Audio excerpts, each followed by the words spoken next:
सो hey बच्चा party, welcome back to my channel Tanu classes. आज हम कर रहे हैं चैप्टर नंबर 6 का इंट्रोडक्शन। तो देखिए चैप्टर का नाम क्या है, triangles and its properties. Triangle के बारे में पढ़ेंगे हम इस चैप्टर में और उसके कुछ प्रॉपर्टीज के बारे में पढ़ेंगे। ट्रायंगल्स हमें पता है कुछ ऐसा दिखता है, कॉमन ट्रायंगल हमारा। तो ये क्या होता है, हमारा एक क्लोज्ड फिगर होता है, यानी कि क्या होता है, बंद होता है। और क्या होता है इसके अंदर, ये 3 लाइन सेगमेंट से बना होता है। तो हम इसे लिख सकते हैं close figure with 3 line segment. अब इसके अलावा हमारे ट्रायंगल के पास क्या होता है बच्चों, साइड्स होती है, एंगल्स होते हैं और वर्टिसेस होते हैं। तो सबसे पहले देखिए साइड क्या होता है। साइड होते हैं जैसे कि मान लीजिए ये आपका ट्रायंगल है ए बी और सी। तो हमारी साइड क्या हुई, ए बी फर्स्ट साइड हुई, बी सी सेकेंड साइड हुई, सी ए हमारी थर्ड साइड हुई। तो साइड को आप कैसे लिखते हैं, यहां पर ए बी सी और सी ए, ठीक है। तो ये होती है आपकी साइड्स। इसके अलावा आपके पास होते हैं angles.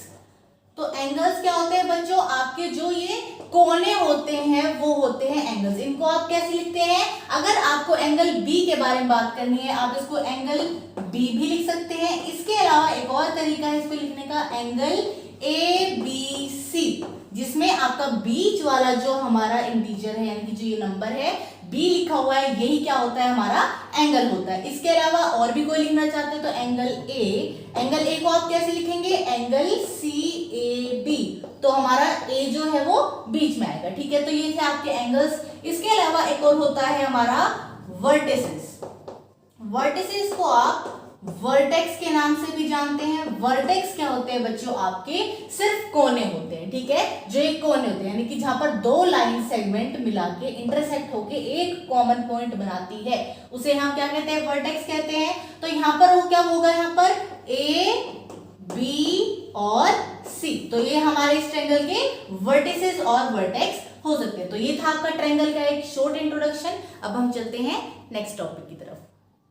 So the next topic is median. Median क्या होता है बच्चों, ये वो लाइन होती है जो आपके एक वर्टेक्स को ज्वाइन करती है उसकी अपोजिट साइड के मिड पॉइंट से। अभी आप कंफ्यूज हो गए होंगे ये सुन के, लेकिन अगर आप फिगर में देखो तो ये आपका एक ट्रायंगल है। तो ये आपका मान लीजिए ये एक वर्टेक्स है ए बी सी, ठीक है। तो ये जो वर्टेक्स है यहां पर, इस वाले वर्टेक्स को ये क्या करता है, इसके सामने वाली यानी कि अपोजिट वाली जो लाइन है, इसके अपोजिट ये लाइन है। अगर इस वर्टेक्स की बात करें तो इसके अपोजिट ये वाली लाइन है, इस वर्टेक्स की बात करें तो इसके अपोजिट ये वाली लाइन है। यानी कि वो लाइन जो वर्टेक्स को हमारे जो बीचों बीच जो है दूसरे वाली अपोजिट साइड के जो है ज्वाइन करता है, उसे हम कहते हैं मीडियन, ठीक है। इसके अलावा और भी आपके ट्रायंगल्स हो सकते हैं, जैसे कि अगर मैं मान लूं ये है आपका ट्रायंगल, तो हम अगर इस वाले से ज्वाइन करें यहां पर इसे पी क्यू आर, तो ये वाला कहां ज्वाइन होगा आपका, यहां जाके, यानी कि इसके बीचों बीच, यानी कि the line which connect a vertex to the mid point. Mid point क्या होता है बच्चों, बीचों बीच वाला पॉइंट। इस वाली लाइन का मिड पॉइंट है ये वाला पॉइंट, यानी कि है डी मान लीजिए इसको, और इसको मान लीजिए ओ। तो यहां पर बीसी का मिड पॉइंट है डी और यहां पर पी आर का है ओ। तो यहां पर लिखा है the line which connect a vertex to the mid point of its opposite side is known as median, ठीक है। तो ये लाइन जो हमारे वर्टेक्स को और हमारी जो उसके अपोजिट साइड वाली लाइन के बीचों बीच वाले पॉइंट को ज्वाइन करती है, उसे हम बोलते हैं मीडियन। तो ये था आपका ये वाला टॉपिक। अब हम चलते हैं नेक्स्ट टॉपिक की तरफ। So the next topic is altitude. Altitude क्या होता है बच्चों, ये भी एक लाइन होती है जो कि आपके वर्टेक्स से जाते हुए उसकी अपोजिट साइड पे परपेंडिकुलर बनाती है। परपेंडिकुलर देखिए कुछ ऐसा दिखता है, यानी कि वो 90 डिग्री का एंगल बनाती है। तो ये क्या है, हमारे मिड पॉइंट से कोरिलेटेड नहीं है। जैसे कि अगर हम एग्जांपल ले, ये वाला एक कॉमन ट्रायंगल है, ये आपका ए बी सी। तो इसको हम यहाँ सीधा यहाँ पर लेके आए तो यहाँ पर देखिए ये मिड पॉइंट नहीं है, बी और सी का मिड पॉइंट कुछ यहाँ पर होता, तो हमने क्या है मिड पॉइंट से कोई मतलब नहीं है एल्टीट्यूड के अंदर। तो यहाँ पर क्या है, ये क्या बना रही है, परपेंडिकुलर बना रही है। तो इसका क्या होगा हमारे पास, the line passing through the vertex and join to the opposite side making a perpendicular। ठीक है, यानी कि जो हमारा लाइन है वो परपेंडिकुलर बनाएगा, उसे मिड पॉइंट से कोई मतलब नहीं है, वर्टेक्स के साथ ज्वाइन होगा, उसकी अपोजिट वाली साइड भी ज्वाइन होगा और हमारा 90 डिग्री का एंगल बनाएगा। तो ये था आपका एल्टीट्यूड। अब हम चलते हैं नेक्स्ट टॉपिक की तरफ। तो देखिए बच्चों, आपका नेक्स्ट टॉपिक है exterior angle of triangle and it's property. Exterior का मतलब होता है बाहर वाला एंगल। अगर आपका ट्रायंगल ऐसा दिख रहा है तो इस ट्रायंगल के ये जो अंदर की तरफ बने हुए हैं ये एंगल एक्सटीरियर के अंदर नहीं आते हैं, ये क्या आते हैं, इंटीरियर एंगल के अंदर आते हैं। लेकिन अगर इस ट्रायंगल की मैं ऐसे जो है साइड बढ़ा दूं, ऐसे कर दो इस ट्रायंगल को, तो यहाँ पर जो ये वाला एंगल बन रहा है या फिर यहाँ पर ये जो एंगल बन रहा है या ये एंगल जो बन रहा है, इन एंगल्स को जो बाहर एंगल बन रहे हैं उन्हें बोलते हैं एक्सटीरियर एंगल। अब इसकी एक प्रॉपर्टी भी होती है बच्चों, वो प्रॉपर्टी क्या होती है कि अगर आपका ये वाला एंगल गिवन है, यानी कि जैसे मान लीजिए 110 गिवन है, तो ये क्या है, इन दोनों के बराबर, यानी कि ये और ये जो है दोनों मिला के हमें यही वाला आंसर देंगे। यानी कि अगर आपके पास है ट्रायंगल ये और ऐसे गिवन है, ये है हमारे पास 4 एंगल 1 एंगल 2 और एंगल 3। ठीक है, अब यहाँ पर हम कैसे देखेंगे, एंगल 4 जो है वो किसके सम के इक्वल होगा, ये हमारा एंगल 3 इसके अंदर कभी नहीं आएगा, ये इसके अपोजिट के एंगल होने चाहिए, यानी कि एंगल 1 प्लस एंगल का 2, यानी कि अपोजिट एंगल के सम के इक्वल होता है हमारा एक्सटीरियर एंगल। तो अगर आपको क्वेश्चन आएगा इस टाइप का तो वो कैसे आएगा बच्चों, अगर ये ट्रायंगल है आपके पास, यहाँ पर 60 डिग्री गिवन है, यहाँ 30 डिग्री गिवन है, सपोज कर लीजिए, और यहाँ पर आपको ये वाला एंगल निकालना है एक्सटीरियर वाला, एक्स निकालना है आपको, वो कैसे निकालोगे आप, वी नो करके the exterior angle property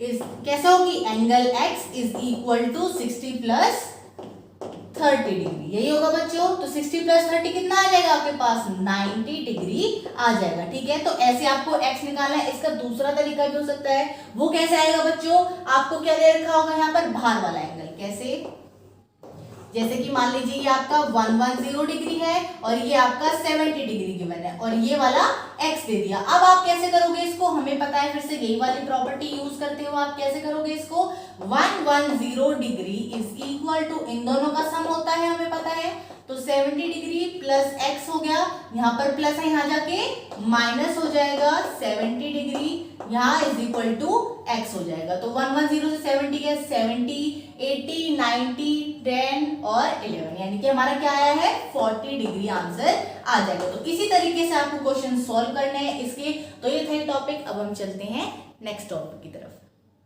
so the next topic is angle sum property. ये वो प्रॉपर्टी है बच्चों की, आपका अगर कोई ट्रायंगल गिवन है तो उसके जो अंदर के सारे जो एंगल्स है, यानी कि यहाँ पर 1, ये एंगल 2, ये एंगल 3, तो angle 1 plus angle 2 plus angle 3 होगा, तो उन सब का सम किसके इक्वल होगा, 180 डिग्री के इक्वल होगा। ठीक है, तो ये है आपका एंगल सम प्रॉपर्टी। चाहे वो एंगल कुछ भी हो, आपका अगर 180 डिग्री आता है तो ही वो ट्रायंगल है, वरना वो ट्रायंगल नहीं है, इससे ज्यादा या कम नहीं हो सकता। जैसे कि अगर आप एग्जांपल ले लीजिए, यहाँ पर आपके पास 60 degree plus 60 degree plus 60 degree, ये आपका एग्जांपल है इक्विलेटरल ट्रायंगल का। अभी हम उसे आगे पढ़ेंगे, देखिए इसे करेंगे। एंगल 1 क्या है, 60 डिग्री, एंगल 2 भी 60 डिग्री और 3 भी 60 डिग्री।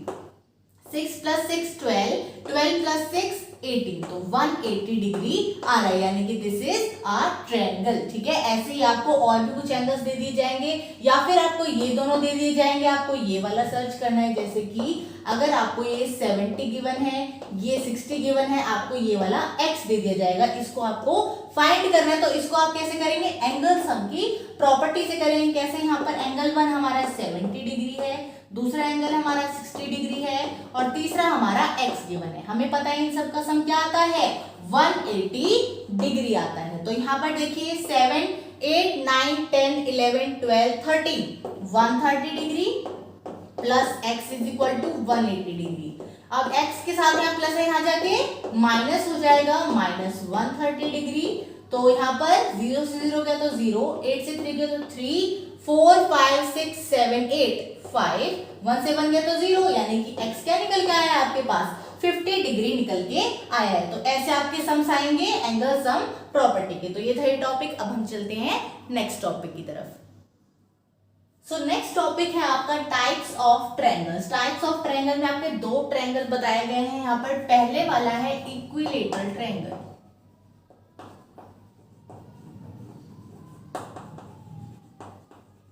इक्विलेटरल ट्रायंगल क्या होता है बच्चों, जिसके पास आपकी जो तीनों साइड होती हैं, 3 साइड्स आर इक्वल। तीनों साइड क्या होती है, इक्वल होती है, चाहे वो ये वाली साइड हो, ये वाली हो, ये वाली हो, तीनों का क्या है हमारा मेजर सेम आएगा। और इसके अलावा हमारी 3 एंगल्स आर इक्वल, यानी कि उसके तीनों एंगल भी इक्वल होंगे। ये सिर्फ हमारा एक ही केस है इसके मामले में, जो कि हमने अभी किया था 60 डिग्री वाला, क्योंकि हमारे 60 डिग्री से ज्यादा अगर कोई भी एंगल हो गया या कम हो गया तो वो इक्विलेटरल ट्रायंगल नहीं हो सकता है। 60 डिग्री वाला ही एक ऐसा केस है जो हमारा इक्विलेटरल ट्रायंगल के एंगल आर इक्वल बनाता है। इसके अलावा हमारा दूसरा है आइसोसेलेस ट्रायंगल। आइसोसेलेस ट्रायंगल क्या होता है बच्चों, जिसकी आपकी दो साइड जो है वो इक्वल होती है, जैसे ये वाली और ये वाली। तो इसकी प्रॉपर्टी है 2 साइड्स आर इक्वल। ठीक है, तो ये थे आपकी टाइप्स ऑफ ट्रायंगल। अब हम चलते हैं नेक्स्ट टॉपिक की तरफ।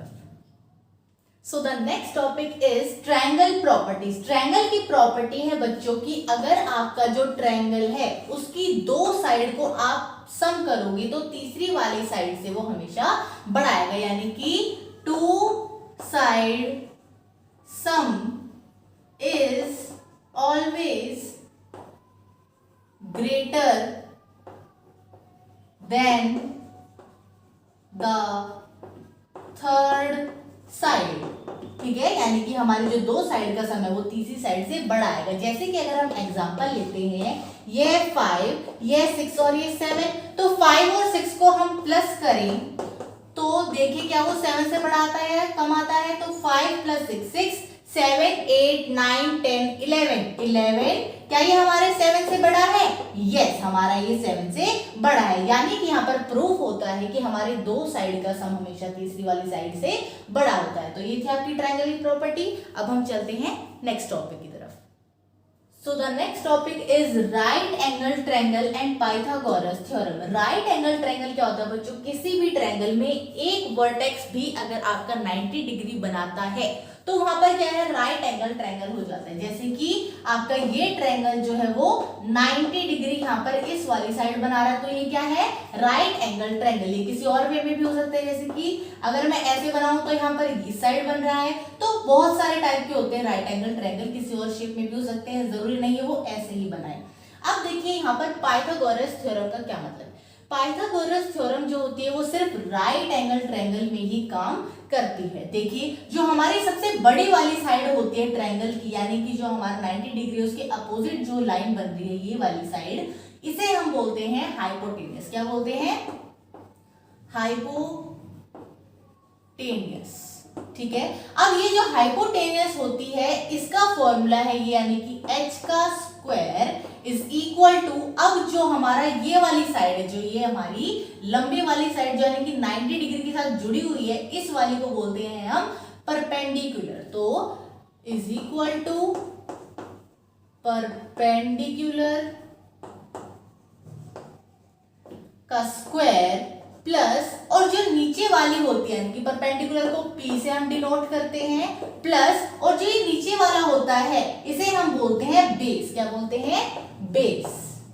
तो ये बेस हो गया। अब देखिए परपेंडिकुलर जो है और बेस है, इन दोनों का जो सम है वो हाइपोटेनियस के स्क्वायर, यानी कि इनका स्क्वायर प्लस इसका square is equal to hypotenuse का स्क्वायर, यानी कि x square is equal to p square plus b का स्क्वायर। तो ये है आपका फॉर्मूला पाइथागोरस थ्योरम का। अब देखिए हम एक एग्जांपल लेते हैं, जैसे कि हमारे पास गिवन है ये वाली जो है ये x, मान लीजिए हमें ये ढूंढनी है, x स्क्वायर जो है हमें ढूंढनी है, हमें ये परपेंडिकुलर 5 गिवन है और ये वाली हमें 12 गिवन है। ठीक है, अब हमें इन दोनों का निकालना है। कैसे निकालेंगे? x स्क्वायर क्या गिवन है हमें? x दे रखा है तो x का हम इसे लिखेंगे x का स्क्वायर। अब देखिए p का स्क्वायर, परपेंडिकुलर क्या है हमारा यहाँ पे, कहाँ 90 बन रहा है? यहाँ पर 90 बन रहा है डिग्री। अब ये वाली जो है इसे क्या बोलते हैं? परपेंडिकुलर। तो 5 का स्क्वायर प्लस बेस कहाँ है आपका? ये वाला, तो ये 12 जो है वो उसका हमें स्क्वायर करना है। स्क्वायर क्या होता है? 5 इंटू 5, तो उसे बोलते हैं स्क्वायर। तो x का स्क्वायर इज इक्वल टू 5 5 जा 25 प्लस 12 का स्क्वायर क्या होता है बच्चों? 12 12 जा 144। ठीक है, अब हमें क्या करना है? इन दोनों को प्लस करना है। 5 प्लस 4 9 होता है, 4 प्लस 2 6 होता है और ये 1 हो गया। ये क्या है हमारा? x का स्क्वायर निकला है हमारा, x नहीं निकला है, कंफ्यूज मत होइएगा। अब देखिए हमें देखना है कि ये किसका स्क्वायर है?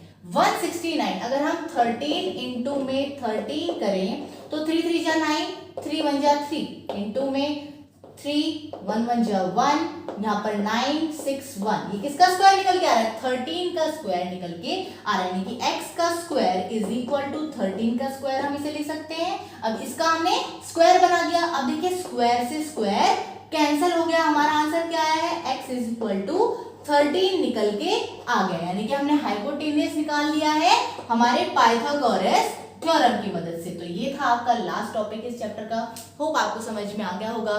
Thanks for watching my video. Like share subscribe करना ना भूलें।